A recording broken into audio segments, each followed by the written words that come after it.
À Courcoury, à côté de Saintes, les routes qui traversent la commune sont à nouveau au sec. L'eau s'est retirée, des crues amorcées. On va regarder l'état de la chaussée, l'état des accotements, l'état des ponts, quand il y a des ponts. On va réparer, s'il y a des petites réparations ponctuelles à faire, on va réparer ces routes départementales. Tout ça pour pouvoir les remettre en circulation. Les agents du département sont à l'œuvre et partent au plus pressé avec des réparations ponctuelles, parfois avec les moyens du bord, pour dégager aussi les troncs d'arbres qui s'encastrent sous les ponts, comme ici. Ce que vous voyez actuellement, c'est les embâcles qui perturbent l'écoulement de l'eau qu'il faut retirer au plus vite.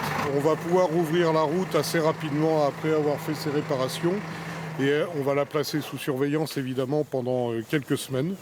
En limitant aussi le trafic, elle va rouvrir avec uniquement pour les riverains, uniquement pour les VL avec une limitation de vitesse.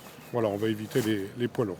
Il y a encore quelques jours, Courcoury s'apparentait à une île. Aujourd'hui, le retour à la normale s'amorce avec la possibilité de circuler à nouveau. Si vous parlez du moral, bien sûr que quand on arrive sur une décrue et qui devait être longue, mais qui est quand même assez dure là, mais ça se passe. Nous avons donc les habitants qui vont pouvoir re-rentrer avec leur véhicule et sortir de notre commune avec leur véhicule.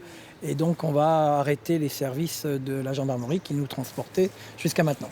Au plus fort des intempéries, 150 routes départementales ont été touchées. 26 étaient encore coupées à la circulation ce matin. Une situation exceptionnelle.